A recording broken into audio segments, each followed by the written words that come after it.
Buenos días, bienvenidos a este seminario de 2 días del Principio Divino. Voy a dar una breve introducción primero para que todos nos pongamos en el espíritu correcto de lo que es el Principio Divino. La primera pregunta que yo les quiero hacer a ustedes es: ¿qué sienten ustedes cuando alguien les dice que cree en Dios? ¿Y qué sienten ustedes cuando alguien les dice que no cree en Dios? Y yo adivino un poco la respuesta, porque generalmente los que estamos acá presentes creemos en Dios, por eso hemos venido a un seminario religioso, y tenemos la tendencia a pensar que la gente que cree en Dios es buena, y quizá la gente que no cree en Dios a lo mejor no es tan buena, ¿verdad? Pero sería muy bueno que fuera tan sencillo. Si nosotros hiciéramos una encuesta a la gente de la calle y le preguntáramos quién cree en Dios, sobre todo en nuestra parte del mundo, Latinoamérica, un gran porcentaje, inmenso porcentaje, quizá 90% va a decir que sí cree en Dios. Sin embargo, cuando miramos la realidad social vemos que es muy, muy terrible, ¿no? Hay violencia, hay crímenes, hay familias destruidas, niños abandonados, hay guerras. Entonces, ¿cómo puede ser? La mayoría de las personas creen en Dios, pero algo está pasando. La respuesta yo quiero que la encontremos todos en este seminario. Quizás sea un poco triste al principio para ustedes, quizás sea una mala noticia, pero no es suficiente con creer en Dios. En realidad creer en Dios es un comienzo, pero es muy poco. Mientras el ser humano siga creyendo en la existencia de Dios y tenga a Dios solamente como un concepto más en su vida, de todos sus conocimientos y todas sus creencias, uno más es que él cree en la existencia de Dios y nada más. Las cosas mucho no van a cambiar. Aún las cárceles están llenas de personas que creen en Dios.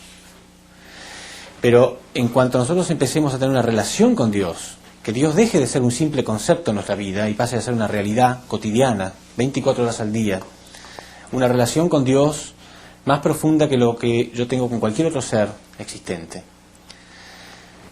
Y descubrir aquel profundo versículo bíblico, 1 Corintios 3:16, que dice que nosotros somos el templo de Dios, fuimos creados como la morada de Dios y que Dios habita dentro de nosotros. Entonces ahí la cosa puede cambiar. Ahí sí puede ser muy diferente, porque ya no es solamente creer en Dios, es saber que Dios existe y sentir a Dios constantemente en mi vida. Entonces el propósito de este seminario no es poner a Dios en un pizarrón nada más, en una pizarra. No es ese el propósito único, tratar de entenderlo un poco más intelectualmente nada más. Esa es una parte del seminario, pero la parte más importante está en que cada uno de nosotros podamos lograr liberar a Dios dentro de nosotros. Dios está como preso, ¿no? Nosotros, la Biblia dice que estamos como muertos espiritualmente, entonces con esa muerte Dios está preso, está prisionero.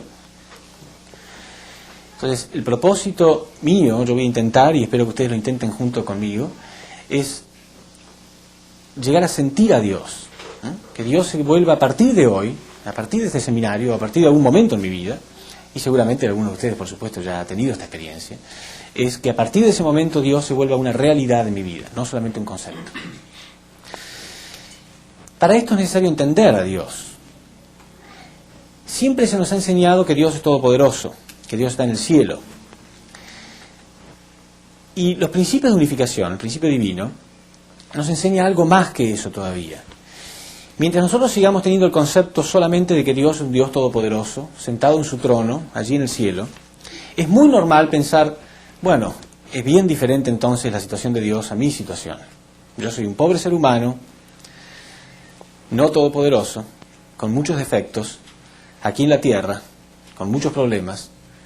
Entonces, ¿qué diferente que es su situación a la mía? ¿Cómo puedo yo entender a un Dios así? ¿Y cómo puede Él entenderme a mí? Bueno, quizá Él sí me entienda, porque Él lo sabe todo, pero yo no puedo entenderlo a Él. Entonces, hay como un abismo. Con esa clase de creencia parcial nada más, hay un abismo entre Dios y yo. Pero, ¿cómo es Dios? La Biblia dice que Dios nos creó a su imagen y semejanza. Y cuando pensamos en esto también, empezamos a preguntar, bueno, pero somos todos diferentes. ¿A quién se parece Dios? ¿A mí? ¿O al Señor? ¿O a la señorita? ¿O a quién? Si somos todos diferentes. Bueno, obviamente la respuesta es que Dios se parece, o nosotros nos parecemos, en aquello que somos todos, las características que es común para todos nosotros. Debe haber algo que es común para todos. En algunas cosas somos todos diferentes, ¿verdad? Diferentes personalidades, diferente cara, diferente modo de actuar, pero en algunas cosas somos todos iguales. Tenemos un corazón, necesitamos amor, nos gusta la alegría, nos gusta la belleza, nos gusta la armonía. ¿Sí? ¿Somos todos iguales? Yo no conozco a nadie, hasta ahora no he conocido a nadie que me diga que está aburrido de que lo amen, que está molesto porque lo aman demasiado, que está medio preocupado porque está demasiado alegre y no le gusta la alegría, ¿no? Nadie se cansa del amor, nadie se cansa de la alegría. Quiere decir que en eso somos todos iguales. Los que estamos acá, los que están en China, los que están en cualquier parte del mundo, la gente que vivió en el pasado, la gente que vive en el presente, y seguramente, absolutamente seguro, que la gente que vendrá en el futuro también será igual. Sí, así es Dios. Porque la Biblia dice que Dios es un Dios de amor. Y también la Biblia dice que Dios tiene el corazón lastimado cuando el hombre lo abandonó. Quiere decir que Dios es capaz de experimentar tristeza, por tanto también es capaz de experimentar alegría. Ah, entonces no es tan diferente Dios. Ya no es el concepto solo de que un Dios está en su trono sentado, todopoderoso, sin ningún tipo de problema. No, es un Dios como yo. Él puede sufrir, Él puede sentir tristeza, Él puede sentir alegría, puede sentir amor. Entonces ahora podemos empezar a entender a Dios. El principio divino nos explica principalmente cuál es la voluntad de Dios, por qué Él creó. Porque si Él fuera un Dios simplemente todopoderoso y nada más, no necesitaría crear, porque el todopoderoso no necesita nada. Pero Dios creó porque necesitó crear, tenía una razón para hacerlo. El principio divino consta de 3 partes principales. Es muy importante que entendamos estas 3 partes. La primera parte nos habla del ideal, el ideal de Dios. Es decir, en qué estaba pensando o qué estaba deseando Dios cuando Dios creó al hombre. Cuando observemos este ideal, que es explicado en esta primera conferencia, nos vamos a dar cuenta que es muy diferente a la realidad que estamos viviendo. Este ideal nunca se llevó a cabo. En su lugar, el hombre se apartó de Dios y se produce la caída del hombre, o sea, la pérdida de ese ideal.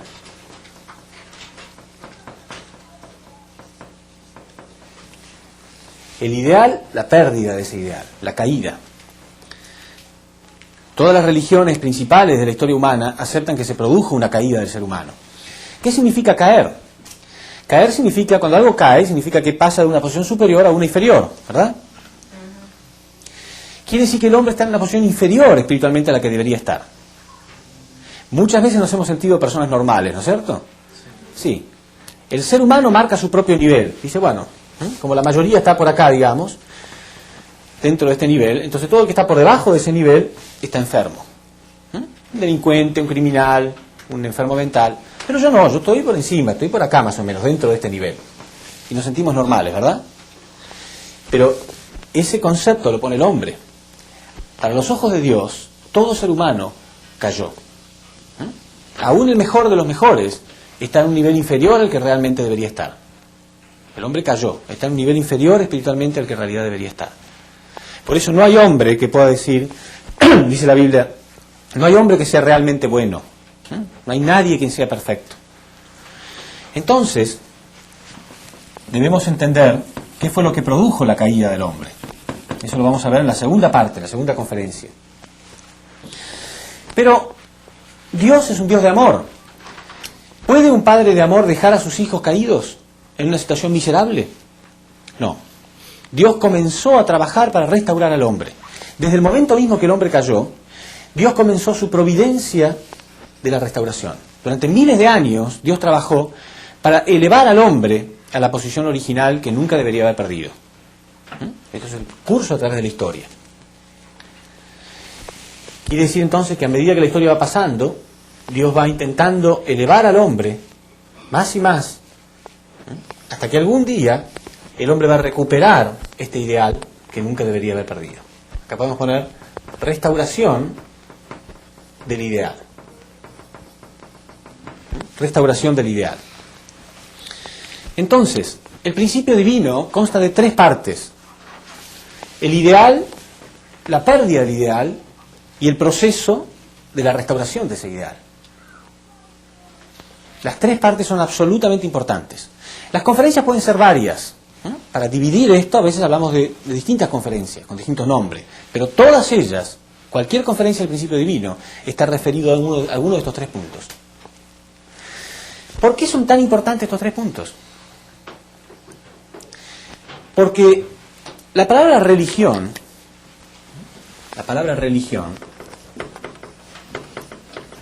proviene de la palabra religar. Para religar algo, debemos entender que se ha desligado. Religar significa volver a conectar, ¿sí? Quiere decir que el hombre se desconectó de Dios. Si yo quiero conectar algo que se desconectó, ¿qué necesito? Por ejemplo, yo estoy en un lugar determinado y necesito ir hacia otro lugar. Estoy en New Jersey y quiero ir hasta Nueva York, ¿sí? Entonces necesito un mapa, yo no sé cómo llegar. La religión es como el mapa. La religión es lo que me va a religar. Si yo tengo un mapa, ¿de cuántas partes debe constar ese mapa? Bueno, me tiene que mostrar por lo menos el lugar donde estoy, el lugar donde yo quiero ir y el modo de conectar un lugar con otro, ¿sí? Si no, no me sirve. Si yo quiero religarme con Dios, si yo no quiero que Dios siga siendo un concepto, no me conformo solamente con saber que Dios existe y nada más, yo quiero realmente religarme con Él. No hace falta estudiar teología durante 30 años para saber que hay un abismo entre Dios y el hombre. Hay un abismo, todo el mundo siente que hay un abismo. Yo me quiero reconectar, me quiero religar con Dios. Bueno, necesito una religión, necesito un mapa. Hay mapas, ¿no? Hay mapas que son parciales, hay mapas que me pueden mostrar solamente una parte de la ciudad. Si a mí el mapa, yo me compro un mapa que tiene solamente esta parte, me muestra dónde estoy, pero no aparece el lugar donde yo quiero ir. Es demasiado pequeño el mapa, no me sirve. Entonces, yo necesito saber dónde estoy, dónde quiero ir y cuál es el proceso para llegar de un lugar a otro. Eso es el principio divino. Las tres partes son totalmente claras. Yo prometo hacerlo lo más claro posible. ¿Cuál es ese verdadero ideal que Dios tenía? Explicado de un modo científico, de un modo bíblico, de un modo lógico, de un modo claro. ¿Qué fue lo que pasó? ¿Por qué el hombre cayó? ¿Cuál es la diferencia que hay entre estar acá y estar acá? Y otro punto muy importante. ¿De qué modo trabajó Dios en la historia para restaurar al hombre? Es sumamente importante. Vamos a ver en la segunda parte que Dios utilizó durante la historia una fórmula para restaurar al hombre. ¿Por qué Dios utilizó una fórmula? ¿Por qué Dios no...? O sea, el hecho de que haya una fórmula histórica, ¿no? Se puede demostrar que hay una fórmula que Dios utilizó durante toda la historia, nos muestra que Dios no está improvisando. No es que Dios está ahí esperando de brazos cruzados a ver si algún día el hombre deja de ser malo y llega a ser bueno. No, hay una fórmula, hay un plan. Y eso es muy importante saberlo. Y les voy a explicar por qué. Cuando nosotros vemos el mundo como está, hay división y conflictos en todas las áreas. Hay resentimientos entre razas, hay resentimientos entre cultura, hay división en la familia, hay conflicto en el individuo. Entonces, un modo de definir este mundo es que es un mundo enmarañado, hay como un nudo en todos lados. Cuando uno empieza a analizar los problemas, se da cuenta que no es tan fácil, viene a lo mejor de muchos miles de años el problema. Entonces hay como un nudo en la historia. Entonces les voy a poner a ustedes un ejemplo. Imagínense que yo tengo un hilo, una soga, y yo le digo a alguno de ustedes que se quede acá en la habitación, por ejemplo Marina, y los demás salen todos. Entonces yo hago un nudo y le muestro a Marina, mira, primero paso una punta por acá y le enseño, ella toma nota, y la otra punta la paso por acá y esta por allá, y hago un buen nudo, ¿sí? Hay un solo modo de desatar ese nudo, ¿no es cierto? Uno solo, que es pasando las puntas por el lado contrario, por el proceso inverso al que pasaron mientras fue anudado. Es el único modo, no hay otro modo. Pero la única testigo de cómo fue anudado es Marina. Ella es la única que sabe. Si viene otro de ustedes que no estaba presente y dice, no, yo voy a desatar ese nudo, su motivación es buena, pero no va a saber hacerlo. Y va a comenzar a tirar y quizá lo anuda más todavía. Entonces, durante la historia, ¿quién fue el único testigo de cómo cayó el hombre? Dios. Dios fue testigo de cómo se produjo la caída. Por lo tanto, esta fórmula que Dios aplica no es una fórmula caprichosa. Es una fórmula porque Él sabe cómo fue que se produjo la caída. Entonces, personas en la historia de buena voluntad que quisieron arreglar a la humanidad, hubo muchas, pero fueron arrogantes. En vez de preguntarle a Dios, ¿cómo fue que ocurrió? ¿Cuál es tu plan? Porque a lo mejor la persona nació en esta etapa de la historia, acá. O sea que Dios lleva miles de años en su fórmula para desatar ese nudo. No, pero él dice, no, yo voy a arreglar. Por ejemplo, Marx. Marx tenía buena motivación. Él quería solucionar el problema del mundo. Dijo, yo lo voy a hacer. No se dio cuenta que ya había un plan de miles de años. No, yo lo voy a hacer. Y lo primero que voy a decir es que Dios no existe. Todo al revés. Entonces viene Marina y dice, no, yo sé cómo desatar el nudo. No, fuera. No, yo sé. La motivación puede ser buena, pero no es suficiente. Es arrogancia. Entonces, ¿qué hacemos nosotros? ¿No? Estamos acá, en este periodo de la historia, ya hacia el final. ¿Qué hacemos? Simplemente nos unimos al plan que ya Dios lleva durante miles de años. Dios ya tiene ese plan. Entonces yo me uno a Él y continúo ese plan. No puedo tener mi propio plan. No podemos tener nuestro propio plan egocéntrico de como yo sé, yo voy a hacer algo para arreglar mi familia, yo voy a hacer algo para ser un buen hombre, No, Dios tiene el plan, ya está en la historia. Y entonces mi promesa es que cuando veamos esta parte de la conferencia, ustedes van a ver que no es un simple dogma de fe, es un documento histórico. La historia demuestra que realmente fue así. Hay una fórmula que se repite miles y miles de años, la misma fórmula. Cuando el hombre se une a esa fórmula, Dios logra más y más su voluntad. Cuando el hombre no se une a esa fórmula de Dios, el hombre ha retrocedido y se han perdido miles de años. Entonces, básicamente el principio divino consta de estos tres puntos principales. El ideal, la pérdida del ideal y el proceso para la recuperación de ese ideal. Y otra cosa que quiero mencionarles, básicamente, es que cuando el hombre cayó, se produjo la pérdida del amor y la verdad. Porque Dios es la fuente del amor y la verdad. El hombre se apartó de la fuente del amor y la verdad. Entonces el hombre cayó en una ignorancia completa. Debemos ser humildes y darnos cuenta, soy ignorante. Soy muchas cosas que yo no sé y que debería saber para alcanzar el ideal de mi vida. Entonces Dios tuvo que ir devolviéndole al hombre la capacidad para entender la verdad y para recibir el amor de Dios paso a paso. Cuando uno tiene un niño y es muy pequeño, le va enseñando de acuerdo a su capacidad. ¿Sí? No le puedo enseñar a un chico de 3 años como si tuviera 21. Le enseña a medida que va creciendo poco a poco. ¿Y cómo sabemos cuando va creciendo? Bueno, porque sus preguntas van cambiando. Entonces, en la primera etapa, que culmina con Abraham, el hombre se relacionaba con Dios o demostraba su intención de alcanzar a Dios a través de las ofrendas. Lo podemos ver en el Antiguo Testamento. Las ofrendas.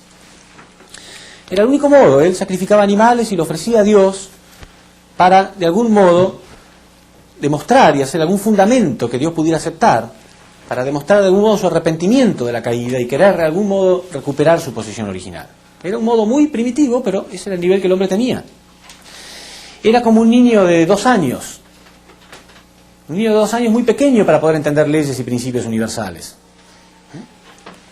Pero con este fundamento, Dios elevó al hombre hasta el próximo periodo, hasta el próximo nivel, que fue la época de Moisés, acá. Y en la época de Moisés sí, ya el hombre tenía un nivel un poco más elevado, quizá era como un niño de 8 años, que ya puede entender algunas cosas. Entonces ahí vinieron las leyes mosaicas. O sea, a esta edad el padre le puede decir al niño, mira, si ensucias las paredes, o si tocas el televisor, o si rompes algo, yo te voy a dar una paliza. Ya el chico puede entender lo que es una paliza, por lo menos, ¿sí? Debe entender, bueno, esto no lo debo hacer. ¿Está bien? Quiere decir que a través de las leyes, no robes, no mientas, no mates, Dios podía controlar de algún modo la maldad del hombre. ¿Pero era suficiente con controlarla nada más? No, porque la motivación no es correcta. El chico que no ensucia las paredes o no rompe las cosas de la casa porque tiene miedo a la paliza, ¿no? Tiene una relación con su padre un poco, no es la relación más ideal. Él le tiene temor. Su motivación no es tan buena. Solamente tiene temor a la paliza. Entonces, ustedes observarán en la Biblia, es muy común oír hablar del temor a Dios. No era tanto el amor a Dios, era el temor a Dios. Pero ese era el nivel que el hombre tenía. Más tarde, con ese fundamento, con el fundamento de haber respetado los 10 mandamientos, Dios pudo enviar a su Hijo, Jesús. y con Jesús los evangelios.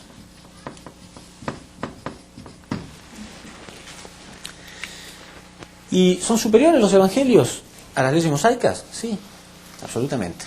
Pero ¿cómo sabemos? ¿Solamente porque un cristiano le diría a un judío que es superior nada más? ¿O porque hay alguna razón? ¿Tiene que haber alguna razón?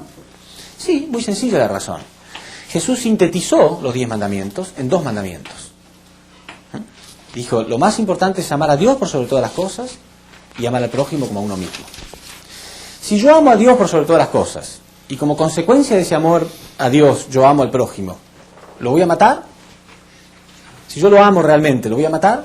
¿Le voy a robar? ¿Voy a levantar falso testimonio con él? No. Entonces no hace falta todo lo demás. Si yo amo, no necesito temer. O sea que ya la motivación de ser bueno es diferente. Ya no es una cuestión de una motivación de temor, sino de amor. Es muy diferente, ¿verdad?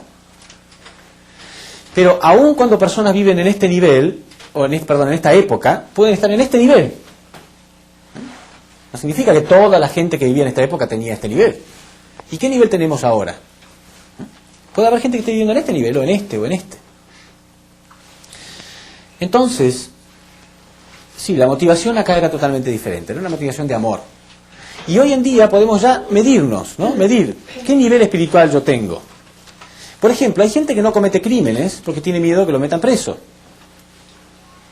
Pero estoy seguro que muchos de los que estamos acá presentes, aunque no existieran las cárceles, ni la policía, ni los militares, aún así no podríamos matar, ¿verdad?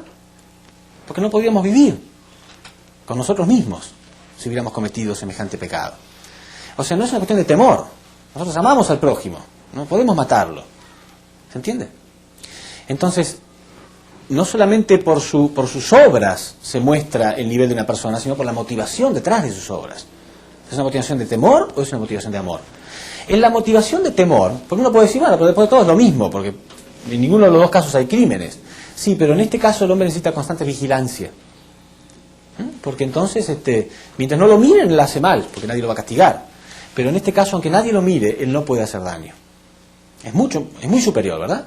Por eso, la enseñanza de Jesús cubrió la humanidad entera amó a este hombre, y 2000 años después la gente sigue amando a Jesús profundamente.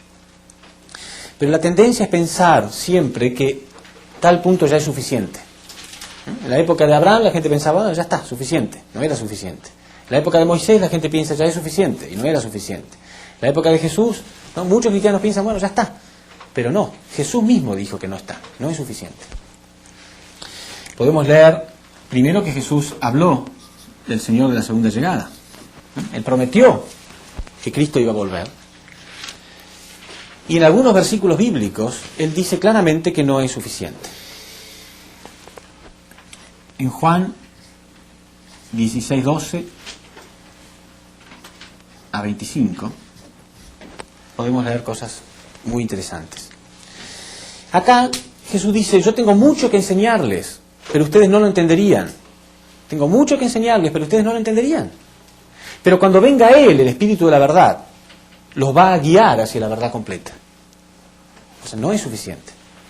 Porque aparte, si fuera suficiente, el mundo estaría perfecto ya. O sea, no es suficiente. Algo ocurrió en esta época que hizo que el hombre no pudiera crecer todavía hacia la verdad completa. Tengo mucho que enseñarles, pero ustedes no lo entenderían. Pero cuando venga Él, el Espíritu de la verdad, Él sí los va a guiar hacia la verdad completa. Bueno, ya pasaron 2000 años. ¿Será que ahora sí podemos entender? Sí. El hombre avanzó mucho, en todo sentido. Pero sobre todo, no solamente por los avances científicos o tecnológicos, sobre todo por las preguntas que el hombre se hace, uno se da cuenta que ya alcanzó cierto nivel. Por ejemplo, en la época de Jesús, un discípulo de Jesús, Felipe, le preguntó a Jesús, pero tú que hablas de Dios, ¿dónde está Dios? Está bien, Jesús le contestó, el que me ve a mí ve a Dios. Pero el punto es que ya la persona se hacía una pregunta más profunda, que a lo mejor en la antigüedad, o antes de esa época, la gente no se hacía esa pregunta. Bueno, sí, Dios existe, pero ¿dónde está? ¿Cómo es? Y hoy en día la gente se hace aún más preguntas, ¿no? Habla de la energía, del Big Bang, en fin, de leyes universales, de principios, del átomo, de la molécula. El hombre quiere saber más todavía. Entonces, ¿cómo nos damos cuenta cuando a un niño se le debe enseñar más? Por las preguntas que él hace. ¿No? Por las preguntas que él hace. Pero hacia la última parte de este versículo bíblico, también Jesús dijo algo sumamente importante que yo quiero mencionar. Él dijo, os he hablado todo esto en símbolos y parábolas, pero también llegará el día en que no se les hablará más en símbolos. Eso es muy importante. ¿Por qué durante toda la historia bíblica se nos habló en símbolos, muchas cosas en forma simbólica? Bueno, muy sencilla la respuesta. Por lo mismo de antes, ¿no? El hombre era muy pequeño como para poder entender. Les pongo un ejemplo sencillo.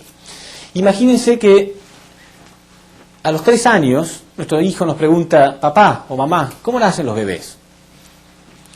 ¿Qué le contestan ustedes? No sé, quizá en cada país tengan alguna respuesta diferente, pero en Argentina se les suele contestar que a los niños los trae la cigüeña, ¿sí?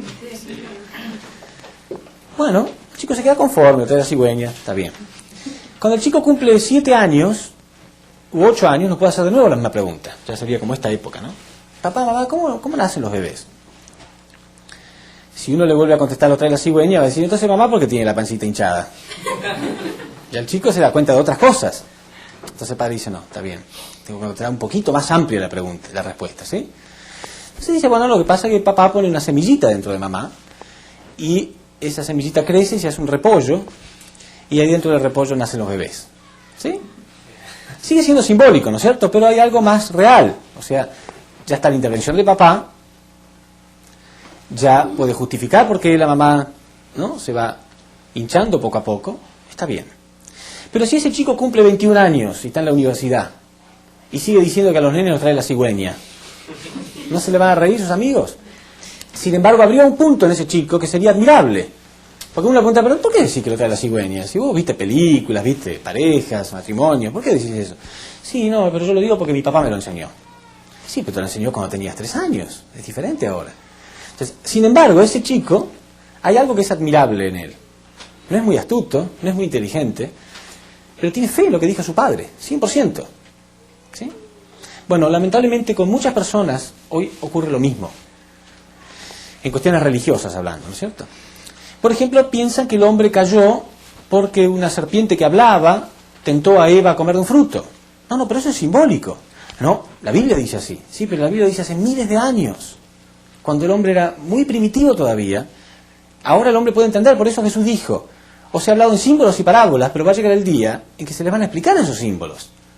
O sea, el padre va a explicar, después el chico va a entender que eso de la cigüeña o del repollo era simplemente un ejemplo. Entonces, la conclusión de lo que estoy diciendo es lo siguiente.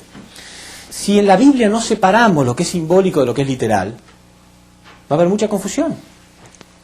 Leí la otra vez en un libro una frase que decía, si no desmitificamos la Biblia, algún día vamos a llegar a la conclusión de que tenemos que sacrificar nuestra inteligencia para poder seguir siendo cristianos. Profundo, ¿no? O sea, si yo no separo lo que es simbólico de lo que es literal, mi inteligencia me va a mostrar que no puede ser, que las serpientes nunca hablaron. Entonces, o separo lo que es simbólico de lo que es literal, o tengo que sacrificar mi inteligencia para poder seguir siendo creyente. Pero ¿qué clase de gente vamos a ser los creyentes? Vamos a ser gente de fe, pero no muy inteligentes. Y nosotros queremos ser gente de fe, gente buena y gente inteligente también, ¿sí? Entonces hay una solución, es separar lo simbólico de lo literal. Y eso es lo que hace el principio divino. Muestra muy clarito lo que es simbólico y lo que es literal. Pero aun cuando algo sea simbólico, no quiere decir que sea despreciable. Es simbólico, pero es profundo. El simbolismo puede llevar una profunda enseñanza también. Solamente que hay que entender la clave de ese símbolo. La clave de ese símbolo. Entonces, vamos a ver estas 3 partes. ¿Cuál era el ideal de Dios? ¿Para qué Dios creó al hombre realmente? Porque ¿qué nos puede interesar a nosotros acá para escuchar una conferencia? ¿Qué es lo más importante que el ser humano puede desear? Es entender el propósito de su vida. Y entender de qué modo yo puedo conseguir lo que quiero conseguir. Entonces, en esta primera conferencia vamos a entender la razón por la cual fuimos creados. ¿Piensan ustedes que podrán llegar a escuchar esta conferencia y pensar, para eso fui creado? No me gusta. No.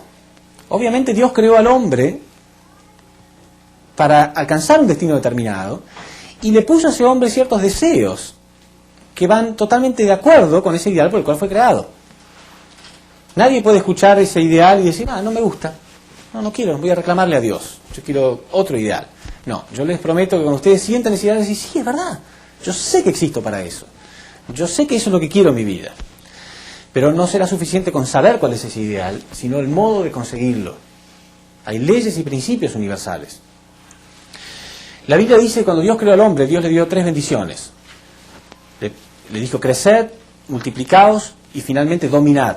O sea, que el hombre tome dominio de toda la naturaleza. Pero, ¿qué si un padre quiere, por ejemplo, regalarle algo a su hijo? Por ejemplo, un automóvil. ¿Qué debe preparar el padre para que realmente ese chico pueda disfrutar del automóvil? 2 cosas principales. Primero, tiene que esperar que el chico crezca. No le puede dar un auto a un chico de 7 años, porque es muy peligroso, ¿verdad? Y segundo, ¿qué más? Bueno, que el auto responda a ciertos principios. Si el automóvil se le salen las ruedas, o se le cae el motor al piso, o se le sale el volante, ¿no? Muy peligroso.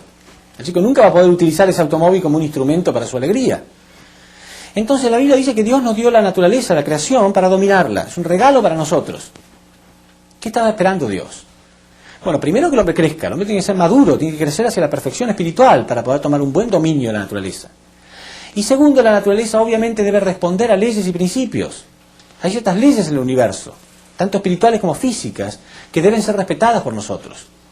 Cuando el hombre viola una de esas leyes, se hace daño. ¿Sí?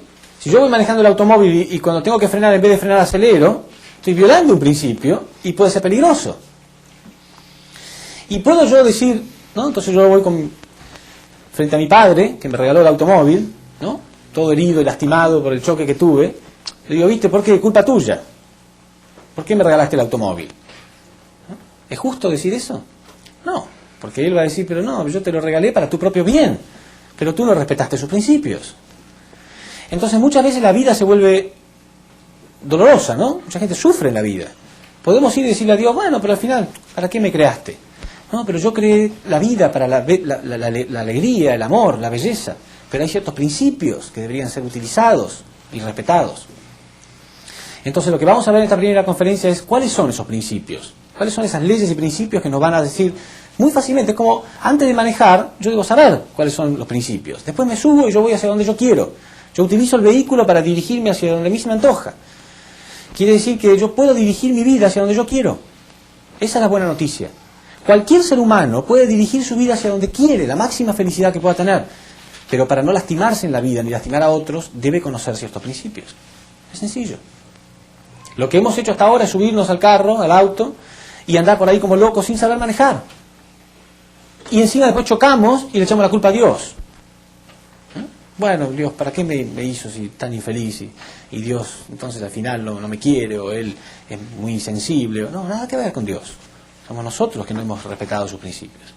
Entonces, vamos a ver en esta primera parte cuál es este ideal de Dios.